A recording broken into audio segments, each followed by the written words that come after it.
Hello everyone, hope you all are doing good.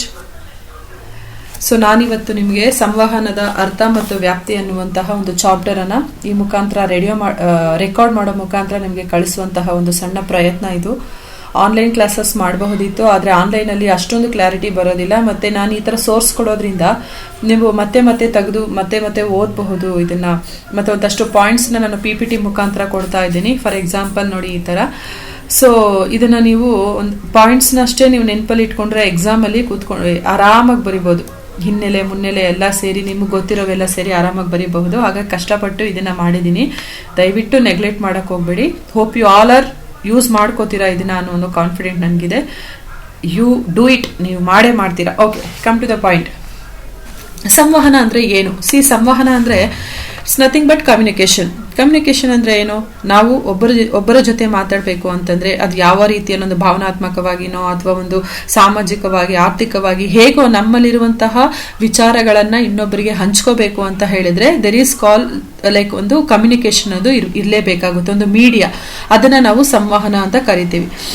ಸಂವಹನದ ಅರ್ಥ ಅಂದ್ರೆ ಏನು, ಅದರ ವ್ಯಾಪ್ತಿ ಅಂದ್ರೆ ಏನು, ಆಮೇಲೆ ಬರುವಂತಹ ಸಂವಹನ ವಾಟ್ ಯು ಕಾಲ್ ಇತಿಹಾಸ ಅಂದ್ರೆ ಏನು, ಸಮೂಹ ಸಂವಹನ ಅಂದ್ರೆ ಏನು, ಸಮೂಹ ಸಂವಹನದಲ್ಲಿ ಬರುವಂತಹ ಲಕ್ಷಣಗಳೇನು, ಮತ್ತೆ ಏನೋ ಸ್ವರೂಪ ಏನು, ಇದಿಷ್ಟನ್ನ ನಾವು ನೋಡ್ತಾ ಹೋಗ್ತೀವಿ. ಓಕೆನಾ?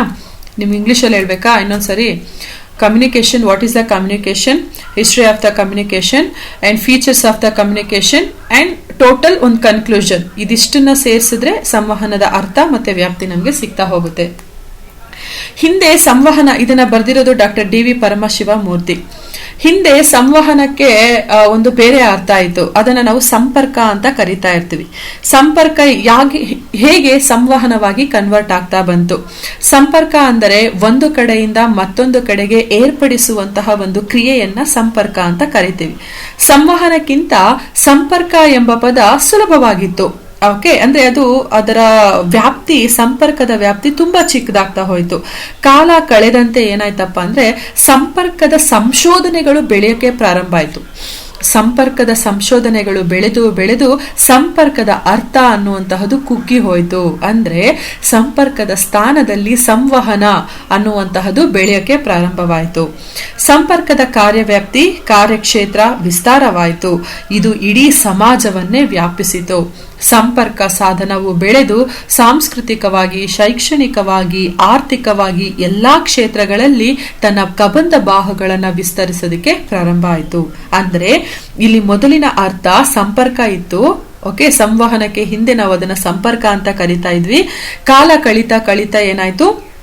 ಸಂಪರ್ಕದ ಅರ್ಥ ವಿಸ್ತಾರವಾಯಿತು. ಅನೇಕ ಸಂಶೋಧನೆಗಳಿಂದ ಸಂಪರ್ಕದ ಅರ್ಥ ಬೆಳೆದು ಸಂವಹನವಾಗಿ ಕನ್ವರ್ಟ್ ಆಗಕ್ಕೆ ಪ್ರಾರಂಭ ಆಯಿತು. ಏನಿದು ಸಂಪರ್ಕ ಸಂವಹನವಾಗಿ ಮಾರ್ಪಾಡಾಗೋದಕ್ಕೆ ಏನ್ ಕಾರಣ ಇರಬಹುದು ನಿಮ್ಮ ಪ್ರಶ್ನೆ. ಓಕೆ, ಯಾಕೆ ಸಂಪರ್ಕನೇ ಇರಬಹುದಾಗಿತ್ತಲ್ಲ, ಯಾಕೆ ಅದು ಸಂವಹನವಾಗಿ ಮಾರ್ಪಾಡಾಗಕ್ಕೆ ಪ್ರಾರಂಭವಾಯಿತು? ಮನುಷ್ಯ ನಾಗರಿಕ ಆದಂತೆ ವೈಜ್ಞಾನಿಕ ಆವಿಷ್ಕಾರಗಳು ರೂಪುಗೊಂಡವು. ಹಿಂದೆ ನಾವು ನೋಡ್ತಾ ಹೋದಾಗ ಯಾವುದೇ ರೀತಿಯಾದಂತಹ ಟೆಕ್ನಾಲಜಿನೇ ಇರಲಿಲ್ಲ. ನಮ್ಗೇನ್ ಗೊತ್ತಿತ್ತೋ ಅದ್ರಲ್ಲಷ್ಟೇ ನಾವು ಬದುಕ್ತಾ ಇದ್ವಿ. ಅವನು ಯಾವಾಗ ತನ್ನನ್ನ ತಾನು ಒಬ್ಬ ನಾಗರಿಕ ಮನುಷ್ಯನನ್ನಾಗಿ ಗುರುತಿಸ್ಕೊಂಡೋ, ಏನೋ ಇದೆ ಇನ್ನೂ ಪ್ರಪಂಚದಲ್ಲಿ, ಏನೋ ಹುಡುಕ್ಬೇಕು, ಏನೋ ಕಬಳಿಸ್ಕೋಬೇಕು, ಏನೋ ನಾವು ಬಾಚ್ಕೋಬೇಕು, ಇಂತಹ ಒಂದು ಜ್ಞಾನವೊಂದಿಂದ ಅವನೇನ್ ಮಾಡ್ದ, ವೈಜ್ಞಾನಿಕವಾಗಿ ಆವಿಷ್ಕಾರಗಳನ್ನ ಮಾಡೋದಿಕ್ಕೆ ತನ್ನನ್ನ ತಾನು ತೊಡಗಿಸ್ಕೊತಾನೆ. ಆ ಮೂಲಕ ಬದುಕನ್ನ ಸುಲಭವಾಗಿ ರೂಪಿಸ್ಕೊಳ್ಳುವಂತಹ ಕ್ರಿಯೆಯಾಗಿ ಮಾರ್ಪಾಡುಗೊಂಡಿತು. ತನ್ನ ಬದುಕನ್ನೇ ಸುಲಭವಾಗಿ ಹೇಗೆ ತಾನು ರೂಪಿಸ್ಕೋಬಹುದು, ಮಂಗನಿಂದ ಮಾನವ, ಆ ಮಾನವನಾಗಿ ಬರುವಂತಹ ಕ್ರಿಯೆಯಲ್ಲಿ ತಾನು ಪಟ್ಟಂತಹ ಸಾಧನೆಗಳು, ಓಕೆ, ಆಮೇಲೆ ಹೇಗೆ ನಾಗರಿಕನಾಗಿ ಅವನು ಮಾರ್ಪಾಡಾದ, ಆ ಮುಖಾಂತರ ಹೇಗೆ ತನ್ನ ಬದುಕನ್ನ ಸುಲಭವಾಗಿ ರೂಪಿಸಿಕೊಳ್ಳುವಂತಹ ಕ್ರಿಯೆಯಾಗಿ ಮಾರ್ಪಾಡುಗೊಂಡಿತು. ಹಾಗಾಗಿ ಇಡೀ ಕ್ರಿಯೆಯನ್ನ ಸಮರ್ಥವಾಗಿ ಹಿಡಿದಿಡುವ ಶಬ್ದ ನೋಡಿ. ಒಂದು ಕ್ರಿಯೆಯನ್ನ ಸಂಪರ್ಕ ಅಂತ ಕರೆದ್ರೆ ಇಡೀ ಎಲ್ಲಾ ಕ್ರಿಯೆಗಳನ್ನ ಸಮರ್ಥವಾಗಿ ಹಿಡಿದಿಡುವಂತಹ ಶಬ್ದ ಸಂವಹನ ಎಂಬುದನ್ನ ಅರಿತುಕೊಂಡು ವ್ಯಾಪಕವಾಗಿ ಸಂವಹನವನ್ನ ಬಳಸಲಾಯಿತು. ಸೊ ನಾನು ಇಷ್ಟೊತ್ತು ಮಾತನಾಡಿದ್ದು ಜಸ್ಟ್ ಒಂದೇ ಒಂದು ಟಾಪಿಕ್, ಸಂವಹನ ಅಂದ್ರೆ ಏನು, ಸಂಪರ್ಕ ಅಂದ್ರೆ ಏನು. ಸಂವಹನ ಅಂದ್ರೆ ಚಿಕ್ಕದು, ಸಂಪರ್ಕ ಅಂದ್ರೆ ವ್ಯಾಪ್ತಿ ಚಿಕ್ಕದು, ಸಂವಹನ ಅಂದ್ರೆ ಅದರ ವ್ಯಾಪ್ತಿ ದೊಡ್ಡದು. ಆದರೆ ಸಂವಹನಕ್ಕೆ, ಕಮ್ಯುನಿಕೇಶನ್ಗೆ ಹಿಂದೆ ನಾವು ಸಂಪರ್ಕ ಅಂತಾನೆ ಕರಿತಾ ಇದ್ವಿ.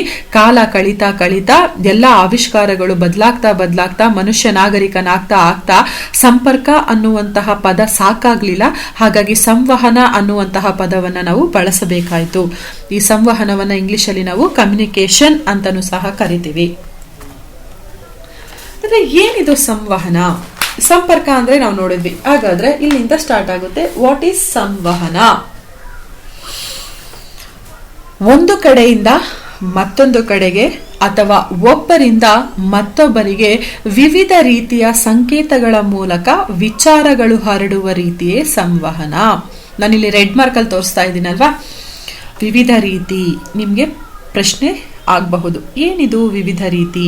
ವಿವಿಧ ರೀತಿಯ ಸಂಕೇತ ಅಂದ್ರೆ ವಿವಿಧ ರೀತಿಯ ಸನ್ನೆಗಳ ಮುಖಾಂತರ, ವಿವಿಧ ರೀತಿಯ ಸಂಕೇತಗಳ ಮುಖಾಂತರ ತಿಳಿಸುವುದು ಅಂದ್ರೆ ಏನು?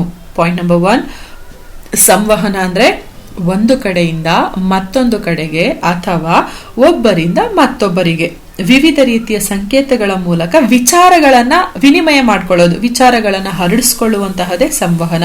ಮೇ ಬಿ ನನ್ನಿಂದ ಇವಾಗ ನಿಮ್ಗೊಂದು ವಿಚಾರ ಸಿಗ್ತಾ ಇದೆ, ಯಾವ್ದ್ರ ಬಗ್ಗೆ? ನಿಮ್ ಚಾಪ್ಟರ್ ಬಗ್ಗೆ. ಯಾವ್ದ್ರ ಮುಖಾಂತರ? ಈ ವೈಜ್ಞಾನಿಕ ಟೆಕ್ನಾಲಜಿ ಮುಖಾಂತರ ನಿಮ್ಮ ಜೊತೆ ನಾನು ಕಮ್ಯುನಿಕೇಟ್ ಮಾಡ್ತಾ ಇದ್ದೀವಿ. ಇದನ್ನ ವಾಟ್ ಯು ಕಾಲ್, ನೇರ ಕಮ್ಯುನಿಕೇಶನ್ ಅಲ್ದಿದ್ರು ಸಹ ಪರೋಕ್ಷವಾದಂತಹ ಕಮ್ಯುನಿಕೇಶನ್ ಆದ್ರೂ ಕೂಡ ನನ್ನಿಂದ ನಿಮಗೆ ವಿಚಾರಗಳು ಹರಡ್ತಾ ಇದೆ. This is call communication. ಹಾಗಾದ್ರೆ ಇಲ್ಲಿ ತೋರಿಸಿದ್ನಲ್ವಾ, ಏನಿದು ವಿವಿಧ ರೀತಿಯ ಸಂಕೇತಗಳು ಅಂದ್ರೆ ಏನು? ಇಲ್ಲಿದೆ ನೋಡಿ. ವಿವಿಧ ರೀತಿಯ ಸಂಕೇತ ಅಂದ್ರೆ ಏನು ಅಂದ್ರೆ, ವಿವಿಧ ರೀತಿ ಅಂದ್ರೆ ಇಟ್ ಮೇ ಬಿ ಅಕ್ಷರಗಳ ಮೂಲಕ ಆಗಬಹುದು, ಶಬ್ದಗಳ ಮೂಲಕ ಆಗಬಹುದು, ಅಥವಾ ದೃಶ್ಯಗಳ ಮೂಲಕ ಹರಡುವಂತಹ ವಿಚಾರಗಳು. ಅಕ್ಷರ ಅಂದ್ರೆ ಏನು?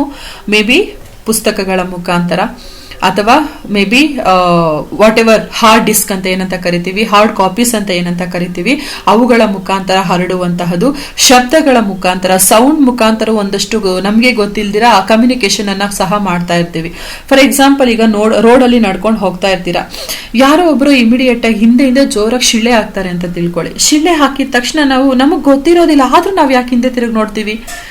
ಏನಿದ್ರ ಅರ್ಥ ಅಂದ್ರೆ, ಶಬ್ದಗಳಲ್ಲೂ ಕೂಡ ನಮಗೆ ಗೊತ್ತಿಲ್ದಿರ ಒಂದು ಕಮ್ಯುನಿಕೇಶನ್ ನಡೀತಾ ಇರುತ್ತೆ. ಅದು ಚಿಕ್ಕ ವಯಸ್ಸಿಂದ ಅಳವಡಿಸ್ಕೊಂಡು ಬಂದ್ಬಿಟ್ಟಿದೀವ ಗೊತ್ತಿಲ್ಲ. ಯಾರೋ ಶಿಳೆ ಹಾಕೋದು ಅಂದ್ರೆ ಯಾರೋ ಕರಿತಾ ಇದ್ದಾರೆ ಅಥವಾ ಯಾರೋ ನಮ್ಮನ್ನ ಕರೆಯೋ ಪ್ರಯತ್ನ ಮಾಡ್ತಾ ಇದ್ದಾರೆ, ನಮಗೆ ಗೊತ್ತಿಲ್ದಿರ ಹಾಗೆ ನಾವು ಹಿಂದೆ ತಿರುಗಿ ನೋಡ್ಕೋತೀವಿ. ನೆಕ್ಸ್ಟ್, ದೃಶ್ಯಗಳ ಮೂಲಕ ಹರಡುವಂತಹ ವಿಚಾರಗಳು. ಉದಾಹರಣೆ ಇಲ್ಲೇ ಕೊಟ್ಟಿದ್ದೀನಿ ನೋಡಿ. ಉದಾಹರಣೆ, ಸಂವಹನ ಮಾಧ್ಯಮಗಳು ಅಥವಾ ನಾವು ಸಮೂಹ ಮಾಧ್ಯಮಗಳು ಅಂತ ಕರಿತೀವಲ್ಲ, ರೇಡಿಯೋ, ಪತ್ರಿಕೆಗಳು, ನಿಯತಕಾಲಿಕೆಗಳು, ದೂರದರ್ಶನ, ಚಲನಚಿತ್ರ, ಗಣಕಯಂತ್ರ, ದೂರವಾಣಿ, ಹಲವು ಮಾಧ್ಯಮಗಳು ಸಂವಹನ ಕ್ರಿಯೆಗೆ ಮಧ್ಯವರ್ತಿಯಾಗಿ ಕೆಲಸ ಮಾಡುತ್ತದೆ. ಇವೆಲ್ಲವೂ ಸೇರಿದ್ರೇನೆ ಸಂವಹನವಾಗಕ್ಕೆ ಸಾಧ್ಯ. ಒಬ್ಬ ವ್ಯಕ್ತಿಯಿಂದ ಇನ್ನೊಬ್ಬ ವ್ಯಕ್ತಿ ಜೊತೆ ಮಾತನಾಡೋದು ಕಮ್ಯುನಿಕೇಶನ್ ಆದ್ರೆ, ಎಲ್ಲವುಗಳ ಅಂದ್ರೆ ನೋಡಿ, ಇಲ್ಲಿ ವ್ಯಾಪ್ತಿ ಏನಾಗ್ತಾ ಇದೆ? ದೊಡ್ಡದಾಗ್ತಾ ಇದೆ. ವ್ಯಾಪ್ತಿ ಅಥವಾ ಅದರ ವಿಸ್ತಾರ ಬಾಹುಗಳು ತುಂಬಾ ದೊಡ್ಡದಾಗಿರೋದ್ರಿಂದ ಇದನ್ನ ನಾವು ಕಮ್ಯುನಿಕೇಶನ್ ಅಥವಾ ಸಂವಹನ ಅಂತ ಕರಿತಾ ಹೋಗ್ತೀವಿ. ಸೊ ನೀವು ನೆನಪಲ್ಲಿ ಇಟ್ಕೋಬೇಕಾಗಿರೋದು, ಸ್ಟಾರ್ಟಿಂಗ್ ಅಲ್ಲಿ ನಾನು ಹೇಳಿದ್ದು ಸಂಪರ್ಕ ಅಂದ್ರೆ ಏನು, ಸಂಪರ್ಕ ಅನ್ನುವಂತಹ ಪದ ಹೇಗೆ ಸಂವಹನ ಆಗಿ ಕನ್ವರ್ಟ್ ಆಗ್ತಾ ಬಂತು. ಹಾಗಾದ್ರೆ ಏನ್ ಈ ಸಂವಹನ ಅನ್ನೋದನ್ನ ನೋಡಿದ್ವಿ. ಈ ಸಂವಹನದಲ್ಲಿ ವಿವಿಧ ರೀತಿಯ ಸಂಕೇತಗಳು ಅಂದ್ರೆ ಏನು ಅಂತ ನೋಡಿದ್ವಿ. ಅಂದ್ರೆ ಅಕ್ಷರ, ಶಬ್ದ, ದೃಶ್ಯಗಳ ಮುಖಾಂತರ ಹರಡುವಂತಹ ವಿಚಾರಗಳು, ರೇಡಿಯೋ, ಪತ್ರಿಕೆಗಳು, ನಿಯತಕಾಲಿಕೆ, ಇಲ್ಲಿ ಏನೇನಿದೆಯೋ ಇವುಗಳೆಲ್ಲದರ ಮುಖಾಂತರ ನಮಗೆ ಸಿಗುವಂತಹ ಮಾಹಿತಿ, ಆ ಮುಖಾಂತರ ತಿಳಿದುಕೊಳ್ಳುವಂತಹ ವಿಚಾರಗಳನ್ನ ನಾವು ಸಂವಹನ ಅಂತ ಕರಿತೀವಿ. Got it? I hope you are understanding. So ಈ ಮೇಲಿನ ಎಲ್ಲಾ ವಿಚಾರಗಳಿಂದ ಕುಳಿತ ಕಡೆಯೇ ನಾನಾ ವಿಚಾರವನ್ನ ಪಡೆಯಬಹುದು. ಇದಕ್ಕೆ ಒಂದು ಮೇನ್ ಎಕ್ಸಾಂಪಲ್ ಇವತ್ತೇ ತಗೊಳ್ಳಿ ನೋಡಿ. ಇವತ್ತು ನಾವು ಕೊರೋನಾದಿಂದ ಎಲ್ಲ ಏನ್ ಮಾಡಿದೀವಿ, ಮನೇಲೆ ಕೂತ್ಕೊಂಡಿದೀವಿ. ಆದ್ರೂ ಸಹ ನಾವೇನನ್ನ ಪಡ್ಕೋತಾ ಇದ್ದೀವಿ, ಟೈಮ್ ಟು ಟೈಮ್ ನಾವು ಕ್ಲಾಸಸ್ ಗಳನ್ನ ಪಡ್ಕೋತಾ ಇದ್ದೀವಿ. It may be online classes or offline classes, ಯಾವುದೇ ಕ್ಲಾಸಸ್ ಆದ್ರೂ ನಿಮ್ಮ ಸಿಲೆಬಸ್ ಸಂಬಂಧ ಕಡೆ ಕುಳಿತ ಕಡೆಯಿಂದನೇ ನೀವು ನಾನಾ ವಿಚಾರಗಳನ್ನ ಪಡೆದುಕೊಳ್ತಾ ಇದ್ದೀರಾ. ಮತ್ತೆ ಮತ್ತೊಬ್ಬರೊಂದಿಗೆ ಮಾತನಾಡಬಹುದು. Maybe through phone calls, Skype, video calls, video conference, ಇದ್ಯಾವುದಾದ್ರೂ ಆಗಿರಬಹುದು. ನಾವೆಂದೂ ಹೋಗಕ್ಕೆ ಸಾಧ್ಯನೇ ಆಗದೆ ಇರುವಂತಹ ಸ್ಥಳಗಳ ಪರಿಚಯಗಳನ್ನ ನಾವಿರೋ ಕಡೆನೆ ಕೂತ್ಕೊಂಡು ಸಹ ಪಡೆಯಬಹುದು. ಯಾವ ರೀತಿ? ಮೇ ಬಿ ಅದಕ್ಕೆಲ್ಲ ಇವತ್ತು ನಮ್ಗೆ ಸಹಾಯ ಮಾಡ್ತಾ ಇರುವಂತಹದ್ದು ಯಾವ್ದಪ್ಪ ಅಂದ್ರೆ ಇದೇ ತಂತ್ರಜ್ಞಾನ. ಒಂದೇ ಒಂದು ಸಾರಿ ಗೂಗಲ್ ಅಲ್ಲಿ ನೀವು ಏನೇ ಹೊಡೆದ್ರು ಸಹ ಇಮ್ಮಿಡಿಯೇಟ್ ಆಗಿ ನಿಮ್ಗೆ ಅದು ಆನ್ಸರ್ ಮಾಡುತ್ತೆ. ಕೂತಿರುವಂತಹ ಜಾಗದಲ್ಲಿ ಅಮೆರಿಕದಲ್ಲಿ ಏನ್ ನಡೀತಾ ಇದೆ, ಚೀನಾದಲ್ಲಿ ಏನ್ ನಡೀತಾ ಇದೆ, ಅಥವಾ ಯುರೋಪ್ ಕಂಟ್ರೀಸ್ಗಳಲ್ಲಿ, ಏಷ್ಯಾ ಕಂಟ್ರಿ, ಎಲ್ಲಾ ಕಂಟ್ರಿಗಳಲ್ಲಿ ಏನೇನ್ ನಡೀತಾ ಇದೆ ಅನ್ನೋದನ್ನ ಕೂತಿರುವಂತಹ ಜಾಗದಲ್ಲೇ ನಾವು ಪ್ರತ್ಯಕ್ಷ ಪ್ರಸಾರಗಳನ್ನು ಸಹ ವೀಕ್ಷಿಸಬಹುದು. That is called communication. ಒಬ್ಬ ರಾಜಕಾರಣಿ, ಕಲಾವಿದ ಅಥವಾ ವಿಜ್ಞಾನಿ, ಇವ್ರು ಯಾಕಪ್ಪ ಅಂದ್ರೆ 3 ಜನನು ತುಂಬಾ ಫೇಮಸ್ ಆಗಿರೋರು. ಒಬ್ಬ ರಾಜಕಾರಣಿ, ಪೊಲಿಟಿಷಿಯನ್, ಅವನೊಬ್ಬ, ಅವರನ್ನು ನೋಡ್ಬೇಕು ಅಂದ್ರು, ಅವನನ್ನ ಮಾತಾಡ್ಸ್ಬೇಕು ಅಂದ್ರು ಜನ ಮುಗಿ ಬೀಳ್ತಾರೆ. ಒಬ್ಬ ಕಲಾವಿದ, ಈಸ್ ಎ ಹೀರೋ ಅಲ್ವಾ, ಸಮಾಜದಲ್ಲಿ ಇವನ್ಗಿರುವಂತಹ ಬೆಲೆ ಯಾರಿಗೂ ಇಲ್ಲ, ಅವ್ನು ನೋಡೋದಕ್ಕೆ ನಾವು ಏನ್ ಬೇಕಾದ್ರೂ ಮಾಡ್ತೀವಿ. ಇನ್ನು ವಿಜ್ಞಾನಿ, ಇಡೀ ಸಮಾಜ ಅಥವಾ ಇಡೀ ಪ್ರಪಂಚ ಇವನ ಕೈಯಲ್ಲಿ ಇರುವಂತಹದ್ದು. ಇವತ್ತು ಇಡೀ ಪ್ರಪಂಚ ವಿಜ್ಞಾನದಲ್ಲೇ ಬದುಕ್ತಾ ಇದೆ, ಅದು ನಮಗೆ ಗೊತ್ತೇ ಇದೆ. ಸೊ ಇನ್ನ ಸಮಾಜವಾದಿ ಯಾರಾದ್ರೂ ಸಹ ತಾವು ಕುಳಿತ ಕಡೆಯಿಂದಲೇ ಪ್ರಪಂಚದ ಮೂಲೆ ಮೂಲೆಗಳಲ್ಲಿ ಜನರಿಗೆ ಸಂದೇಶಗಳನ್ನ ಕಳಿಸಬಹುದು.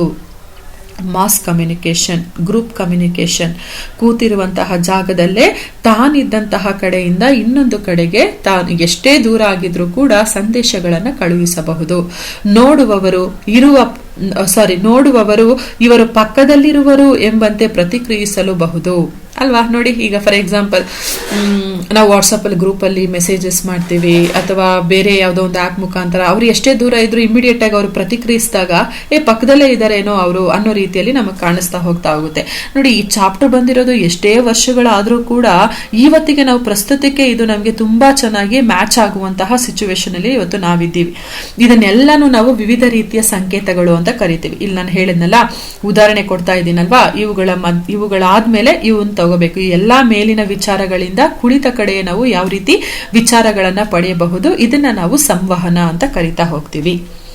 Very good. I hope you are understanding. ನಗ್ಬೇಡ್ರಿ. ನೆಕ್ಸ್ಟ್, ಸಂವಹನದ ಇತಿಹಾಸ, ಹಿಸ್ಟರಿ ಆಫ್ ಕಮ್ಯುನಿಕೇಶನ್. ಏನಿದು ಅಂದ್ರೆ ಸಂವಹನಕ್ಕೆ ಇತಿಹಾಸ ಇತ್ತು, ಹಿಸ್ಟ್ರಿ ಇದೆ. ಏನ್ ಹಿಸ್ಟ್ರಿ ಇರಬಹುದು? ಮಾನವ ಹುಟ್ಟಿದ ತಕ್ಷಣನೇ ಮಾತಾಡ್ಬಿಟ್ನಾ, ಅಥವಾ ಅವನಿಗೊಂದಷ್ಟು ಕಟ್ಟಲೆಗಳನ್ನ ಮೀರಿ ತನ್ನ ಬದುಕನ್ನು ರೂಪಿಸಿಕೊಂಡು ಆಮೇಲೆ ಸಂವಹನಕ್ಕೆ ಪ್ರಾರಂಭ ಮಾಡದ್ನ? ಏನಪ್ಪಾ ಅಂದ್ರೆ, ಮಾನವ ಹುಟ್ಟಿನಿಂದಲೇ ಸಂವಹನ ಕ್ರಿಯೆಯನ್ನ ಪ್ರಾರಂಭಿಸಿದ. ದೇವರ ವರದಿಂದನೋ, ಅಥವಾ ನೀವು ದೇವ್ರ ನಂಬಿದ್ರೆ ಮೇ ಬಿ ನೀವು ಹಂಗೆ ತಿಳ್ಕೊಳ್ಳಿ. ಭಾಷೆ ಹೇಗುಡ್ತು? ನಿಜ ದೇವ್ರು ಕೊಟ್ಟಿರ್ತಾನ ನಮ್ಗೆ ಭಾಷೆ? ಇದು ಪ್ರಶ್ನೆ ನಿಮಗೆ ಬಿಟ್ಟಿರುವಂತಹದ್ದು. ಒಂದು ವೇಳೆ ಭಾಷೆ, ಈ ಮಾತು ಇವೆಲ್ಲನೂ ದೇವರು ಕೊಟ್ಟಿದೆ ಆದ್ರೆ ಇಡೀ ಪ್ರಪಂಚ ಅಥವಾ ಇಡೀ ಕಂಟ್ರಿ ಅಥವಾ ಇಡೀ ವರ್ಲ್ಡೇ ಯಾಕೆ ಒಂದೇ ಭಾಷೆ ಮಾತನಾಡಬಾರದಿತ್ತು? ಹಾಗಾಗಿ ನಮ್ಗೆ ಇಲ್ಲಿ ಗೊತ್ತಾಗುತ್ತೆ, ಭಾಷೆ ಅನ್ನುವಂತಹದ್ದು ದೇವರ ಹುಟ್ಟಿನಿಂದ ಅಥವಾ ದೇವರ ವರದಿಂದ ಹುಟ್ಟಿರುವಂತಹದಲ್ಲ, ಮನುಷ್ಯನ ಸೃಷ್ಟಿಯಿಂದ ಹುಟ್ಟುಕೊಂಡಿರುವಂತಹದೇ ಈ ಭಾಷೆ. ಈ ಸಂವಹನವನ್ನು ಕೂಡ ತಾನೇ ಬೆಳೆಸಿಕೊಂಡು ಹೋದಂತಹ ಒಂದು ಕ್ರಿಯೆಯಾಗಿದೆ. ನೋಡ, ಫಸ್ಟ್ ಪಾಯಿಂಟ್ ಅನ್ನ ನಾವಿವಾಗ ಸ್ವಲ್ಪ ನೋಡ. ಏನಿದು? ಮಾನವ ಹುಟ್ಟಿನಿಂದಲೇ ಸಂವಹನ ಕ್ರಿಯೆಯನ್ನ ಹೇಗೆ ಪ್ರಾರಂಭಿಸಿದ ಅಂದ್ರೆ, ಉದಾಹರಣೆ, ಮಗು ಅಳೋದು, ನಗುವುದು, ಅಂಗಚಲನೆ ನಡೆಸೋದು ಮುಂತಾದ ಕ್ರಿಯೆಗಳು ತಾಯಿಯನ್ನ ಅಥವಾ ಬೇಕಾದವರನ್ನ ಹತ್ತಿರಕ್ಕೆ ಸೆಳೆದುಕೊಳ್ಳೋದಕ್ಕೆ ನಡೆಸುವಂತಹ ಒಂದು ಕ್ರಿಯೆ ಆಗಿರುತ್ತೆ.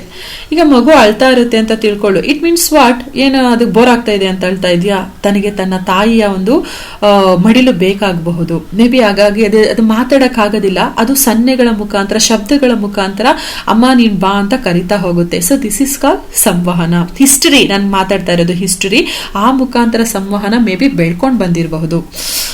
ಇನ್ನು ನೆಕ್ಸ್ಟ್ ನೋಡಿ, ಮಾತು ಬಾರದ, ಅಕ್ಷರ ತಿಳಿಯದ ಪ್ರಾಚೀನ ಮಾನವ ನಡೆಸುತ್ತಿದ್ದ ಸಂವಹನ ಕ್ರಿಯೆ ಮೇ ಬಿ ಇದೇ ರೀತಿಯಾಗಿರುತ್ತೆ. ಯಾಕಂದ್ರೆ ಅವಾಗೆಲ್ಲ ಅವನಿಗೆ ಪಾಪ ಅಕ್ಷರ ಗೊತ್ತಾಗ್ತಾ ಇರಲಿಲ್ಲ, ಮಾತು ಗೊತ್ತಾಗ್ತಾ ಇರಲಿಲ್ಲ. ಅವಾಗ ಅವನೇನ್ ಮಾಡ್ದ, ಈ ತರ ಶಬ್ದಗಳ ಮುಖಾಂತರ, ಆಂಗಿಕ ಚಲನೆಗಳ ಮುಖಾಂತರ ತನ್ನ ಕ್ರಿಯೆಯನ್ನ ಅಥವಾ ತನ್ನ ಸಂವಹನವನ್ನ ನಡೆಸ್ತಾ ಇದ್ದ. ಇನ್ನೂ ಮೀರಿ ಕೈ ಮತ್ತು ಬಾಯಿಯ ಸನ್ನೆಗಳ ಮುಖಾಂತರ ಚಲನೆಯೊಂದಿಗೆ ತನ್ನ ಅಭಿಪ್ರಾಯಗಳನ್ನು ಸಹ ಇತರರಿಗೆ ತಿಳಿಸಲು ಪ್ರಯತ್ನಿಸ್ತಾ ಇದ್ದ. ಯಾವಾಗ? ಆದಿಕಾಲದಲ್ಲಿ ಮಾನವ ಹುಟ್ಟಿದಾಗ ಹೇಗೆ ಸಂವಹನವನ್ನ ಮೇ ಬಿ ಕಲ್ತಿರ್ತಾ ಅಂತ ಹೇಳಿದ್ರೆ ಮೇ ಬಿ ಇದನ್ನ ಉದಾಹರಣೆಗಳಾಗಿ ನಾವು ಕೊಡಬಹುದು. ನೋಡಿ, ಮೊದಲನೇದು ಮಾನವ ಹುಟ್ಟಿನಿಂದಲೇ ಸಂವಹನ ಕ್ರಿಯೆಯನ್ನ ಯಾವ ರೀತಿ ಪ್ರಾರಂಭಿಸಿದ, ಅದಕ್ಕೆ ನೀವು ಉದಾಹರಣೆ ಮಗು ಅಳೋದು ಅಥವಾ ಮಗು ನಗೋದು ಅಥವಾ ಆಂಗಿಕ ಚಲನೆಯನ್ನ ಮಾಡುವಂತಹದ್ದು, ತಾಯಿಯನ್ನ ಯಾವ ರೀತಿ ಕರೆಯೋಕೆ ಪ್ರಯತ್ನ ಪಡ್ತಾ ಇತ್ತು, ಇದನ್ನೆಲ್ಲ ನೀವು ಬರೀಬಹುದು. ಕಾಲದ ನಂತರ ಆಂಗಿಕ ಚಲನೆ ಅಂದಿಗೆ ಶಬ್ದವನ್ನು ಹೊರಡಿಸಲು ಪ್ರಾರಂಭಿಸಿದ. ಹೆಂಗಪ್ಪ ಇದು? ಆ ಶಬ್ದಗಳೇ, ಅವನು ಯಾವಾಗ ಶಬ್ದಗಳನ್ನು ಹೊರಡಿಸಕ್ಕೆ ಪ್ರಯತ್ನಿಸದ್ನೋ ಆ ಶಬ್ದಗಳೇ ಕಾಲ ಕಳೆದಂತೆ ನಿರ್ದಿಷ್ಟ ಅರ್ಥವನ್ನ ಪಡೆದು ಸಂವಹನ ಕ್ರಿಯೆಯನ್ನ ಸುಲಭವಾಗುವಂತೆ ಮಾಡಿತಂತೆ. ನೋಡಿ ಎಷ್ಟು ಚೆನ್ನಾಗಿದೆಯಲ್ಲ. ಅದು ಕಾಲ ಕಳೀತಾ ಒಂದು ಅರ್ಥ ನೋಡಿ, ಶಬ್ದ ಅರ್ಥ ಆಗುತ್ತೆ.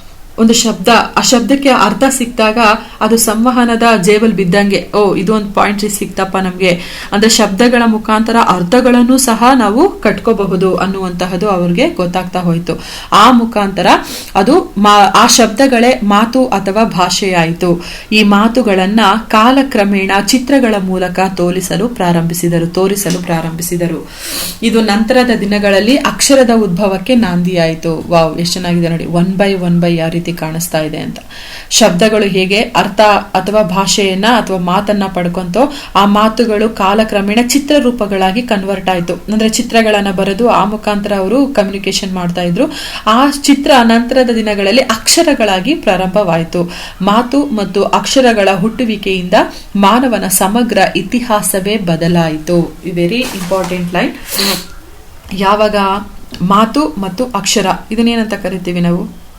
ಮಾತು ಮತ್ತು ಅಕ್ಷರ ಅಂದ್ರೆ, ಅಕ್ಷರ ಅಂದ್ರೆ ಬರಹ, ಮಾತು ಅಂದ್ರೆ ಭಾಷೆ. ನೋಡಿ ಎಷ್ಟು ಚೆನ್ನಾಗಿದೆ. ಭಾಷೆ ಮತ್ತು ಬರಹಗಳ ಹುಟ್ಟು ಯಾವಾಗ ಆಯ್ತಪ್ಪ ಅಂತ ಹೇಳಿದ್ರೆ ಇವೆಲ್ಲ ಸ್ಟೇಜ್ ಅನ್ನ ದಾಟಿದ ನಂತರ, ಇತಿಹಾಸ ಅಲ್ವಾ ನಾನು ಇವಾಗ ಮಾತಾಡ್ತಾ ಇರೋದು, ಎಲ್ಲಾ ಹಂತಗಳನ್ನ ದಾಟಿದಾಗ ಮಾತು ಮತ್ತೆ ಅಥವಾ ಭಾಷೆ ಮತ್ತು ಬರಹಗಳ ಹುಟ್ಟು ಪ್ರಾರಂಭ ಆಯಿತು.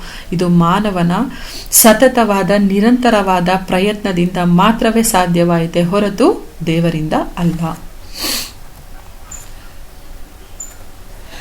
ನೆಕ್ಸ್ಟ್ ಹೋಗ್ತಾ ಹೋಗ್ತಾ ಪ್ರಾಣಿಗಳಿಗಿಂತ ಸ್ವಲ್ಪ ಮನುಷ್ಯ ಭಿನ್ನ ಆಗಿ ಕಾಣಿಸ್ಕೊಳ್ಳಕ್ಕೆ ಪ್ರಾರಂಭ ಆದ. ಇವತ್ತಿಗೂ ಭಿನ್ನ ಇದ್ದೀವಿ ಅಲ್ವಾ? ಭಿನ್ನ ಇಲ್ವಾ? ಇದ್ದೀರಾ.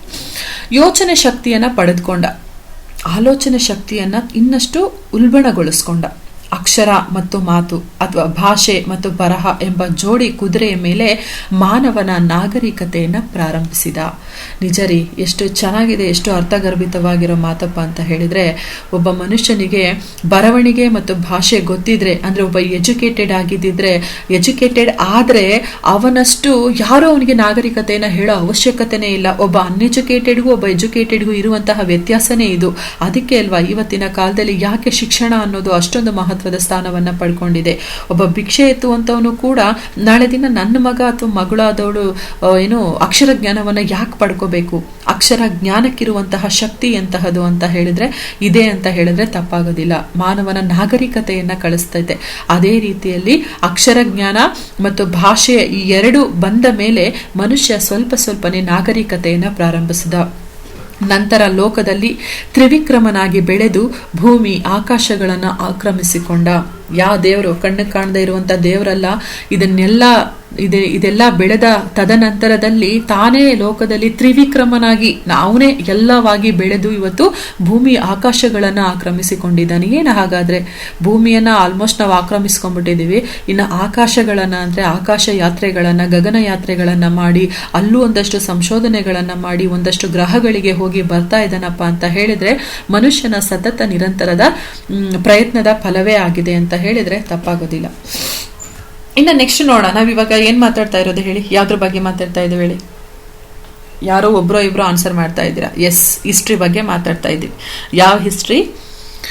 ಕಮ್ಯುನಿಕೇಶನ್ ಅಥವಾ ಸಂವಹನದ ಇತಿಹಾಸವನ್ನ ಮಾತಾಡ್ತಾ ಇದ್ದೀವಿ. Yes, come to the point. ಇವಾಗ ನಾವು ಇಲ್ಲಿ ನೋಡಿ, ಅಕ್ಷರ ಮತ್ತು ಮಾತು ಅಂದ್ರೆ ಬರವಣಿಗೆ ಮತ್ತು ಭಾಷೆ ಹೇಗೆ ಉಗಮ ಆಯಿತು, ಆ ಮುಖಾಂತರ ಹೇಗೆ ಇವನು ಮಾನವ ನಾಗರಿಕತೆಯನ್ನು ಪ್ರಾರಂಭಿಸಿದ, ಇಷ್ಟನ್ನ ನಾವು ನೋಡಿದ್ವಿ. ಈಗ ಪ್ರಾರಂಭ ಆಗುತ್ತೆ ಚಿತ್ರಲಿಪಿ. ವಾಟ್ ಈಸ್ ಚಿತ್ರಲಿಪಿ ಅಥವಾ ಪಿಕ್ಟೋಗ್ರಫಿ? ನೋಡೋಣ. Don't be confuse. One by ನಾನು ಹೇಳ್ತಾ ಹೋಗ್ತೀನಿ. ಚಿತ್ರಲಿಪಿ ಅಂದ್ರೆ ಏನು, ಪಿಕ್ಟೋಗ್ರಫಿ ಅಂದ್ರೆ ಏನು ನೋಡೋಣ. ಆರಂಭ ಕಾಲದಲ್ಲಿ ಅಭಿಪ್ರಾಯಗಳನ್ನ ವ್ಯಕ್ತಪಡಿಸಿರುವಂತಹ ಚಿತ್ರಗಳು, ಚಿತ್ರಲಿಪಿ ಅಂದ್ರೆ ನಾ ಹೇಳದ್ನಲ್ವಾ, ಶಬ್ದಗಳು ಹೇಗೆ ಚಿತ್ರಗಳಾಗಿ ಪರಿವರ್ತನೆ ಆಯ್ತು. ಆರಂಭ ಕಾಲದಲ್ಲಿ ಆ ಚಿತ್ರಗಳನ್ನ ಬರೆದು ಅವರು ಕಮ್ಯುನಿಕೇಶನ್ ಮಾಡ್ತಾ ಇದ್ರಂತೆ. ಮಾನವನು ತನ್ನ ಆರಂಭ ಕಾಲದಲ್ಲಿ ತನ್ನ ಅಭಿಪ್ರಾಯಗಳನ್ನ ಹಂಚಿಕೊಳ್ಳಲು ಹಲವಾರು ಚಿತ್ರಗಳನ್ನ ರಚಿಸಿದ. ಮಾನವ ನೋಡಿ ತನ್ನ ಮನಸ್ಸಿನಲ್ಲಿರುವಂತಹ ಭಾವನೆಗಳನ್ನ, ಅಭಿಪ್ರಾಯಗಳನ್ನ ಇನ್ನೊಬ್ಬರ ಜೊತೆ ಶೇರ್ ಮಾಡ್ಕೊಳ್ಳುವಾಗ ಅಥವಾ ಹಂಚ್ಕೊಳ್ಬೇಕಾದಾಗ ಹಲವಾರು ಚಿತ್ರಗಳನ್ನ ರಚಿಸಿ ಅವನು ಕಮ್ಯುನಿಕೇಟ್ ಮಾಡ್ತಾ ಇದ್ದಂತೆ. ಅಂತಹ ಕೆಲವೊಂದು ಪ್ರಪಂಚದ ನಾನಾ ಕಡೆಯಲ್ಲಿ ಅದು ಕಂಡು ಬಂದಿದೆಯಂತೆ ಈ ತರ ಚಿತ್ರಗಳು. ಅದರಲ್ಲಿ ಉದಾಹರಣೆಗೆ ಕರ್ನಾಟಕದಲ್ಲೇ ನಾವು ನೋಡ್ತಾ ಹೋಗ್ತೀವಿ. ಉದಾಹರಣೆ ಹಂಪಿ, ಕೊಪ್ಪಳ, ಚಿತ್ರದುರ್ಗ ಮೊದಲಾದಂತಹ ಸ್ಥಳಗಳಲ್ಲಿ ಇಂತಹ ಚಿತ್ರಗಳು ಲಭ್ಯವಿದೆಯಂತೆ. ಸೊ ನಿಜ ಹೇಳೋದು, ಈ ತರ ಹಿಸ್ಟಾರಿಕಲ್ ಪ್ಲೇಸಸ್ ಹೋದಾಗ ನಮ್ಮ ಹಿಸ್ಟ್ರಿಗಳು ಏನು ಅಂತ ನಮ್ಗೆ ತಿಳಿಯುತ್ತೆ.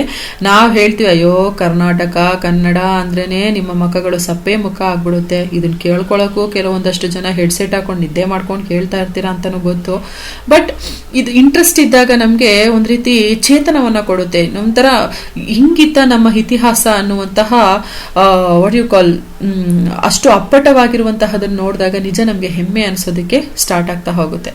ಸೊ ಇಲ್ಲಿ ನೋಡಿದ್ರಲ್ಲ ನಾವು ಇಲ್ಲಿ ಕರ್ನಾಟಕದಲ್ಲಿ ಹಂಪಿ, ಕೊಪ್ಪಳ, ಚಿತ್ರದುರ್ಗ ಇವುಗಳಲ್ಲಿ ಬೇಟೆಯನ್ನು ಸೂಚಿಸುವಂತಹ ಚಿತ್ರಗಳು ಇದ್ವಂತೆ.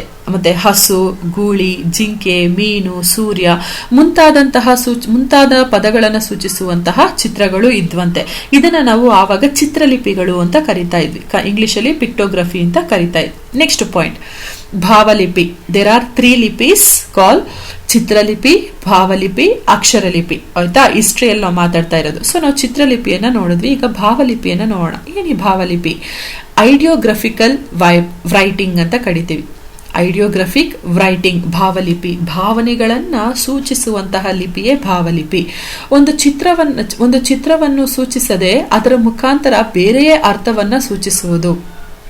For example I will tell you. ಭಾವಲಿಪಿಗೆ ಉದಾಹರಣೆ ನಾನು ಇಲ್ಲಿ ಏನ್ ಕೊಟ್ಟಿದ್ದೀನಿ, ಸೂರ್ಯನ ಚಿತ್ರ. ಗೈಸ್, ಸೂರ್ಯನ ಚಿತ್ರವನ್ನ ನೀವು ನೋಡಿದಾಗ ನಿಮ್ಗೆ ಏನ್ ಅನ್ಸುತ್ತೆ? C I am showing one sunlight ತೋರಿಸ್ತಾ ಇದ್ದೀನಿ. ಪಳಪಳ ಅಂತ ಹೊಳಿತಾ ಇರುವಂತ ಚಿತ್ರವನ್ನ ತೋರಿಸಿದಾಗ ನಿಮ್ಗೆ ಏನೇನೆಲ್ಲ ಭಾವನೆಗಳು ಉಂಟಾಗುತ್ತೆ ಯಾರಾದ್ರೂ ಹೇಳ್ತೀರಾ? ನೋಡಿ, ಒಂದು ಕಡೆ ಒಂದು ವೃತ್ತದಲ್ಲಿ ಒಂದು ಚಿತ್ರಲಿಪಿಯಲ್ಲಿ ಸೂರ್ಯನನ್ನ ಸೂಚಿಸಿದರೆ ಅದೇ ವೃತ್ತದಲ್ಲಿ ಅಂದ್ರೆ ಭಾವಲಿಪಿಯಲ್ಲಿ ಒಂದು ಹಗಲನ್ನ, ಬೆಳಕನ್ನ ಅಥವಾ ಒಂದು ದಿನವನ್ನ ಸಂಕೇತಿಸುತ್ತದೆ. ಅರ್ಥ ಆಗ್ತಿದ್ಯಾ? ಸೂರ್ಯ ಒಂದು ಚಿತ್ರವಾಗಿ ಕಾಣಿಸಿದ್ರು ಭಾವನಾತ್ಮಕವಾಗಿ ನೋಡಿದಾಗ ನಮ್ಗೆ ಬೆಳಕು ಕಾಣಿಸುತ್ತೆ, ಹಗಲು ಕಾಣಿಸುತ್ತೆ. ದಿನ ರಾತ್ರಿ ಆಗಿಲ್ಲ, ಇವತ್ತು ದಿನ ಅನ್ನುವಂತಹ ಚಿತ್ರಗಳು ನಮ್ಗೆ ಕಾಣಿಸ್ತಾ ಹೋಗುತ್ತೆ. ಇನ್ನೊಂದು ಎರಡನೇದು ಕಣ್ಣಿನ ಚಿತ್ರ. ಫಾರ್ ಎಕ್ಸಾಂಪಲ್, ಕಣ್ಣಿನ ಚಿತ್ರವನ್ನ ನಾನು ನಿಮ್ಗೆ ಇಲ್ಲಿ ಸ್ಕ್ರೀನ್ ಮೇಲೆ ತೋರಿಸ್ತಾ ಇದ್ದೀನಿ ಅಂತ ತಿಳ್ಕೊಳ್ಳಿ. ನೀವು ನೋಡಿದ ತಕ್ಷಣ ಏನಂತ ಕೇಳಿದ್ರೆ, ಮ್ಯಾಮ್ ಇದು ಕಣ್ಣಿನ ಚಿತ್ರ ಅಂತ ಕರಿತೀವಿ. ಹೌದು, ಕಣ್ಣಿನ ಚಿತ್ರ. ಭಾವನಾತ್ಮಕವಾಗಿ ಯೋಚನೆ ಮಾಡಿ, ಏನಾದ್ರೂ ನಿಮ್ಗೆ ಅನ್ಸುತ್ತಾ? ಎಸ್, ಕಣ್ಣಿನ ಚಿತ್ರವು ನಮ್ಗೆ ನೋಡುವಂತಹದ್ದು, ನೋಟ ಅಥವಾ ಏನನ್ನೋ ಗಮನಿಸ್ತಾ ಇರುವಂತಹದ್ದು ಎನ್ನುವಂತಹ ಅರ್ಥದಲ್ಲಿ ನಾವು ಅದನ್ನ ನೋಡ್ತಾ ಹೋಗ್ತೀವಿ. ಅಂದ್ರೆ ಮೊದಲು ಚಿತ್ರವಾಗಿದ್ದಂತಹ ಚಿತ್ರಲಿಪಿ ಆಮೇಲೆ ಭಾವಲಿಪಿಯಾಗಿ ಕನ್ವರ್ಟ್ ಆಯಿತು. ನಂತರದ ದಿನಗಳಲ್ಲಿ ಅಕ್ಷರಲಿಪಿಯಾಗಿ ಸ್ಟಾರ್ಟ್ ಆಯಿತು. ಅಕ್ಷರಲಿಪಿ, ಆಲ್ಫಾಬೆಟಿಕ್ ರೈಟಿಂಗ್. ಏನಿದು ಅಕ್ಷರಲಿಪಿ ನೋಡೋಣ. ಭಾವಲಿಪಿಯ ಮುಂದುವರೆದ ಹಂತವೇ ಅಕ್ಷರಲಿಪಿ. ಪ್ರತಿಯೊಂದು ಭಾವನೆಗಳನ್ನ ಬೇರೆ ಬೇರೆ ಅಕ್ಷರಗಳನ್ನ ಜೋಡಿಸುವುದರ ಮೂಲಕ ತಿಳಿಯಬಹುದು.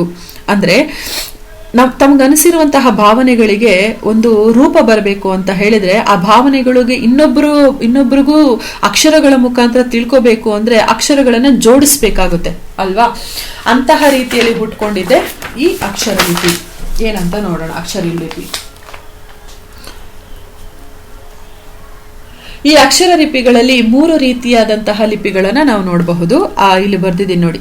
3 ರೀತಿಯ ಲಿಪಿ ಭಾರತದಲ್ಲಿ ನಮಗೆ ಬೆಳೆದು ಬಂದಿದೆ. ನಿಮಗೆ ಗೊತ್ತೇ ಇದೆ, ಸಿಂಧು ಲಿಪಿ, ಬ್ರಾಹ್ಮಿ ಲಿಪಿ, ಖರೋಷ್ಠಿ ಲಿಪಿ.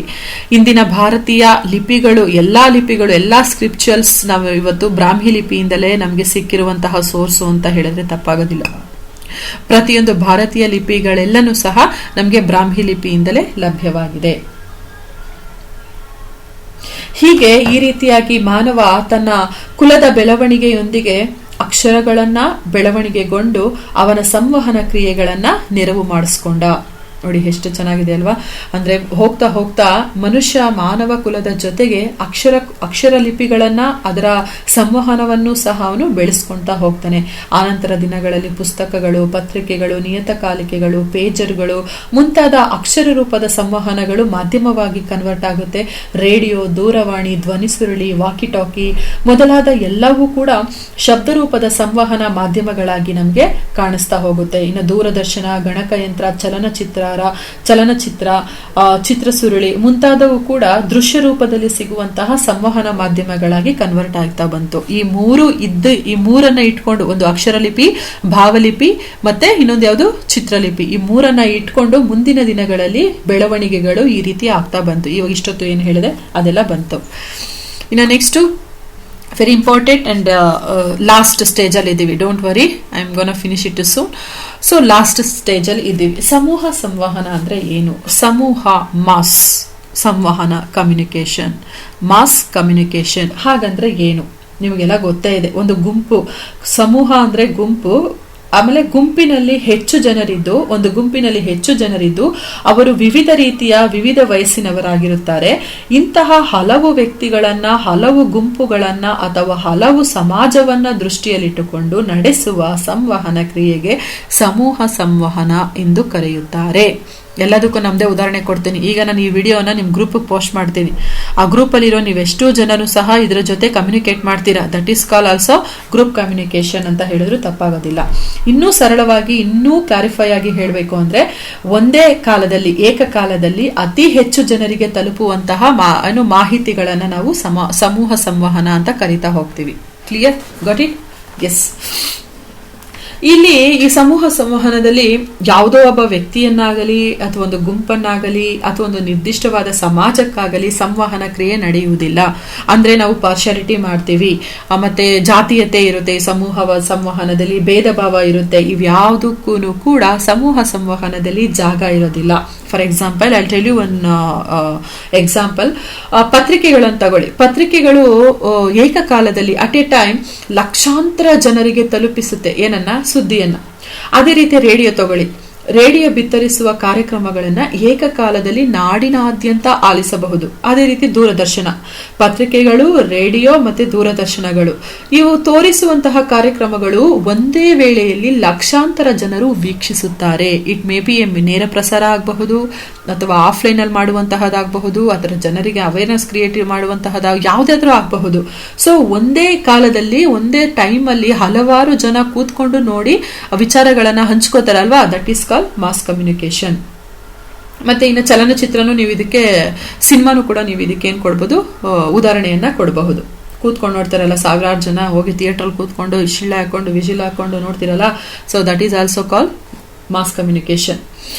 ಸೊ ಇದ್ರಲ್ಲ ಒಂದು ಬೆನಿಫಿಟ್ ಏನಪ್ಪಾ ಅಂತ ಹೇಳಿದ್ರೆ, ಸಮೂಹ ಸಂವಹನದಿಂದ ಜಾತಿ, ಮತ, ನಾನ್ ಬಡವ, ನೀನ್ ಶ್ರೀಮಂತ, ಒಂದು ಭೇದ ಭಾವ, ನಾನ್ ಕರಿಯ, ನೀನ್ ಬಿಳಿಯ, ಇದು ಯಾವುದಕ್ಕೂ ಸಹ ಅಲ್ಲಿ ಜಾಗ ಇಲ್ಲ. ಎಲ್ಲರಿಗೂ ಸರಿಸಮಾನವಾದಂತಹ ಒಂದು ಜಾಗ ಅಥವಾ ಸರಿಸಮಾನವಾದಂತಹ ಕಾರ್ಯಕ್ರಮಗಳನ್ನ, ಆ ಮೂಲಕ ಜ್ಞಾನವನ್ನ, ಪ್ರಪಂಚದ ಆಗು ಹೋಗುಗಳನ್ನ ಸಹ ನಾವು ಇಲ್ಲಿ ನೋಡ್ತಾ ಹೋಗ್ತೀವಿ. ಶೀಘ್ರವಾಗಿ ನಾವು ಕಾಣಿಸ್ತಾ ಹೋಗುತ್ತೆ ಇಲ್ಲಿ. ಸೊ ಇದರಿಂದ ನಮಗೆ ವ್ಯಕ್ತಿಗಳ ನಡುವೆ, ಸಮಾಜಗಳ ನಡುವೆ, ದೇಶಗಳ ನಡುವೆ ಅಂತರ ಕಡಿಮೆ ಆಗುತ್ತೆ. ನಮಗೆ ವಿಚಾರ ವಿನಿಮಯಗಳು ಬೇಗ ಸಿಗ್ತಾ ಹೋಗುತ್ತೆ. ಕಷ್ಟನೇ ಇಲ್ದಿರ ನಾವು ಇರೋ ಕಡೆನೆ ಕೂತ್ಕೊಂಡು ಎಲ್ಲಾ ರೀತಿಯ ಸಮೂಹ ಮಾಧ್ಯಮಗಳಿಂದ ನಮಗೆ ವಿಚಾರಗಳನ್ನ ತಿಳ್ಕೋಬಹುದು. ಸೊ ಹಾಗಾಗಿ ನಮಗೆ ಸಮೂಹ ಸಂವಹನಗಳು ಇತ್ತೀಚೆಗೆ ತುಂಬಾ ಇಂಪಾರ್ಟೆಂಟ್ ಆಗಿದೆ, ಬೇಕೇ ಬೇಕಾಗಿರುವಂತಹ ಒಂದು ಮಾಧ್ಯಮ ಆಗಿದೆ. ಇನ್ನು ಲಾಸ್ಟ್ ಒನ್, ಸಮೂಹ ಸಂವಹನದ ಲಕ್ಷಣಗಳು, ಫೀಚರ್ಸ್ ಆಫ್ ಮಾಸ್ ಕಮ್ಯುನಿಕೇಶನ್. ಇಲ್ಲಿ ನಾನು ಒಂದಷ್ಟು ಪಾಯಿಂಟ್ಸ್ಗಳನ್ನು ಕೊಟ್ಟಿದ್ದೀನಿ. ಇಷ್ಟು ಪಾಯಿಂಟ್ಸ್ನ ನೀವು ಓದ್ಕೊಂಡು ಒಂದೊಂದಷ್ಟು ಒಂದು ಪಾಯಿಂಟ್ಸ್ನ ಎಲಾಬ್ರೇಟ್ ಮಾಡಿಕೊಂಡು ಬರೀತಾ ಹೋದ್ರೆ ನಿಮ್ಗೆ ಇಷ್ಟೇ ಸಾಕು ಅಂತ ನನ್ನ ಒಂದು ಅಭಿಪ್ರಾಯ. ಸಮೂಹ ಸಂವಹನಗಳ ಲಕ್ಷಣಗಳನ್ನ ನಾವು ನೋಡೋದಾದ್ರೆ ಅದು ಹೇಳೋದೊಂದು ರೀತಿ ಅಸಾಧ್ಯದ ಮಾತು. ಯಾಕಪ್ಪ ಅಂದ್ರೆ ಬೇಜಾನಿದೆ ಅದಕ್ಕೆ ಸಂಬಂಧಪಟ್ಟಂತಹ ಮಾಧ್ಯಮಗಳಿಗೆ ಸಂಬಂಧಪಟ್ಟಂತಹ ಲಕ್ಷಣಗಳು.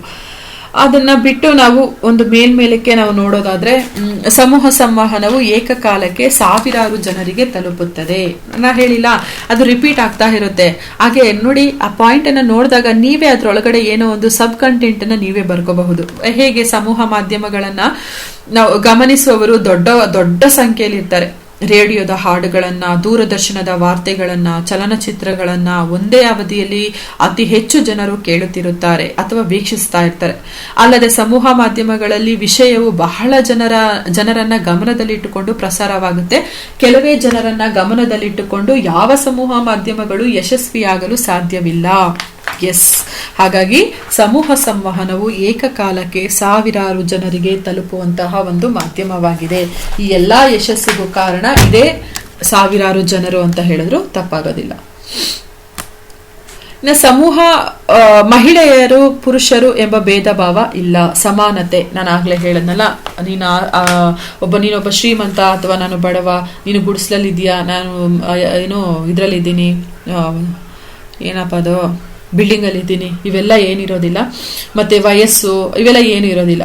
ಮತ್ತೆ ಪತ್ರಿಕೆಗಳು ಶ್ರೀಮಂತನ ಬಂಗಲೆಗಳನ್ನು ತಲುಪುತ್ತದೆ. ನೋಡಿ ಎಷ್ಟು ಚೆನ್ನಾಗಿದೆ. ಪತ್ರಿಕೆಗಳು ಶ್ರೀಮಂತವಾಗಿರುವಂತಹ ಅವನಿಗೂ ತಲುಪುತ್ತೆ, ಬಡವನಾಗಿರುವಂತಹ ಇವನಿಗೂ ಇಷ್ಟಪಟ್ಟರೆ ಇವನು ಮಾಡ್ತಾನೆ. ಹಾಗಾಗಿ ಎಲ್ಲರಿಗೂ ಸಹ ಏಕಕಾಲದಲ್ಲಿ ಸಿಗುವಂತಹ ಮಾಹಿತಿ ಅಥವಾ ವಿಚಾರಗಳ ವಿನಿಮಯಕ್ಕೆ ಇಲ್ಲಿ ಅವಕಾಶ ಇದ್ದೇ ಇರುತ್ತೆ.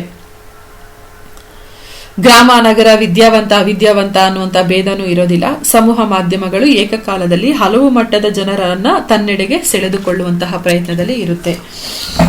ನೆಕ್ಸ್ಟ್ 3ನೇ ಪಾಯಿಂಟ್, ಸಮೂಹ ಮಾಧ್ಯಮಗಳೊಂದಿಗೆ ಸಂಪರ್ಕವುಳ್ಳವರು ಪರಸ್ಪರ ಪರಿಚಯವಿಲ್ಲದವರಾಗಿರುತ್ತಾರೆ. ನಿಜಾನೇ ಅಲ್ವಾ?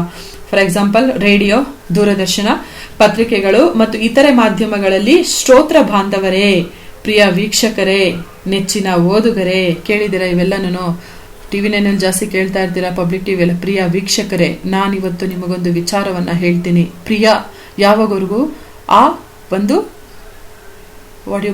ಕಾರ್ಯಕ್ರಮ ಮುಗಿಯೋವರೆಗೂ ನಾವು ಪರಸ್ಪರ ನಾವೆಷ್ಟೇ ಅವರು ನಮ್ಮನ್ನ ಎಷ್ಟೇ ಪ್ರೀತಿಯಿಂದ ಮಾತನಾಡಿಸಿದ್ರು ಅದು ನಾವು ಒಬ್ರಿಗೊಬ್ರಿಗೂ ಸಂಪರ್ಕ ಇಲ್ದಿರ, ಪರಿಚಯನೇ ಇಲ್ದಿರ ದೂರದ ವ್ಯಕ್ತಿಗಳಾಗೆ ಇರ್ತೀವಿ.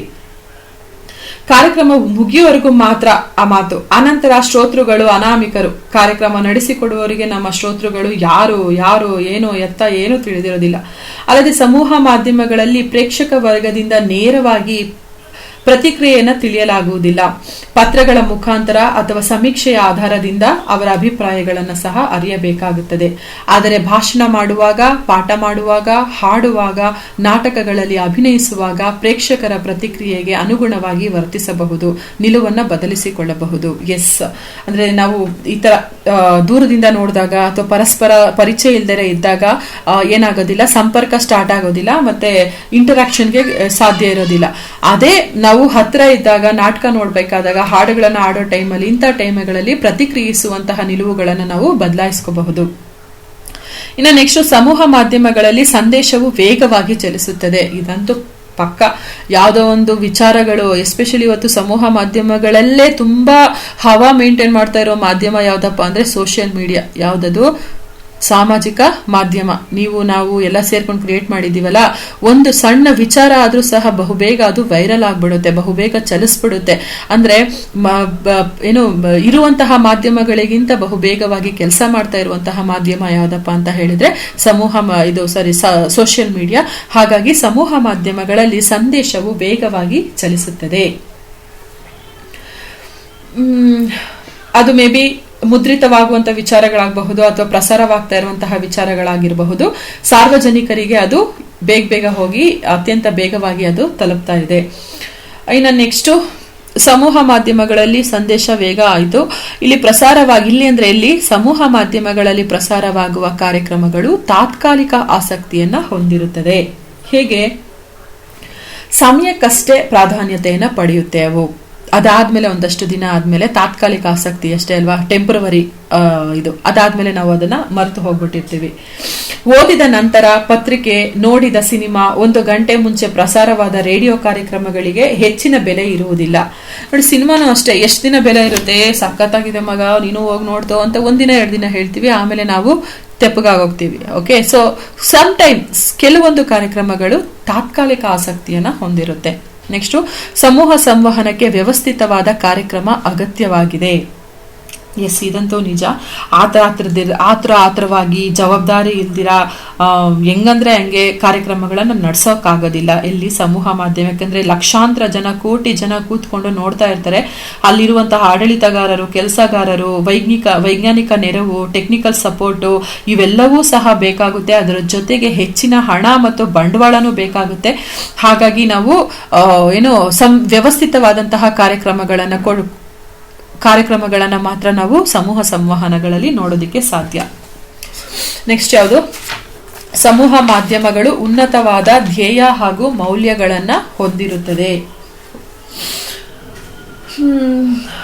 ಅದನ್ನ ಸಮೂಹ ಮಾಧ್ಯಮಗಳು ಉನ್ನತವಾದ ಧ್ಯೇಯ ಹಾಗೂ ಮೌಲ್ಯ ಮೀನ್ಸ್ ವ್ಯಾಲ್ಯೂ, ಒಂದು ಗುರಿ ಮತ್ತು ಒಂದು ಮೌಲ್ಯಗಳನ್ನ ಹೇಗೆ ಹೊಂದ್ಕೊಂಡಿರುತ್ತಪ್ಪ ಅಂತ ಹೇಳಿದ್ರೆ, ಸಮಾಜದ ಬಗ್ಗೆ ಒಂದು ಕಳಕಳಿ ಇರಬಹುದು, ವ್ಯಕ್ತಿ ಸ್ವಾತಂತ್ರ್ಯ ಇರಬಹುದು, ಭ್ರಷ್ಟಾಚಾರ ನಿರ್ಮೂಲನೆ ಇರಬೇಕು, ಅಥವಾ ಮೂಢನಂಬಿಕೆಗಳನ್ನ ಹೇಗೆ ನಿರ್ಮೂಲನೆ ಮಾಡುವಂತಹ ಧೋರಣೆಗಳು, ರಾಷ್ಟ್ರಭಕ್ತಿ, ಭಾಷಾ ಪ್ರೇಮ, ಆರೋಗ್ಯ, ಸಮಾಜ ಇವೆಲ್ಲವನ್ನ ಗಮನದಲ್ಲಿಟ್ಕೊಂಡು ಇವು ಏನಾಗುತ್ತೆ, ತನ್ನ ಮೌಲ್ಯಗಳನ್ನ, ತನ್ನ ಧ್ಯೇಯ ಉದ್ದೇಶಗಳನ್ನ ಹೊಂದಿರುತ್ತೆ. ಯಾವ್ದಪ್ಪ ಅಂದ್ರೆ ಸಮೂಹ ಸಂವಹನಗಳು.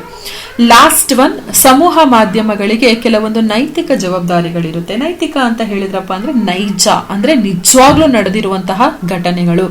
ನೈತಿಕವಾಗಿ ಒಂದಷ್ಟು ಜವಾಬ್ದಾರಿ ಅಂದ್ರೆ ಇಲ್ಲಿ ಅವರು ಅದೇನೋ ಜೊಳ್ಳು ಅಂತ ಹೇಳ್ತಾರಲ್ಲ, ಬೂಸ ಅಂತ ಹೇಳ್ತಾರಲ್ಲ, ಅಂತಹ ತೌಡಾಗಿರುವಂತಹ ವಿಚಾರಗಳನ್ನ ಕೊಡೋದಿಕ್ಕೆ ಸಾಧ್ಯ ಇರೋದಿಲ್ಲ.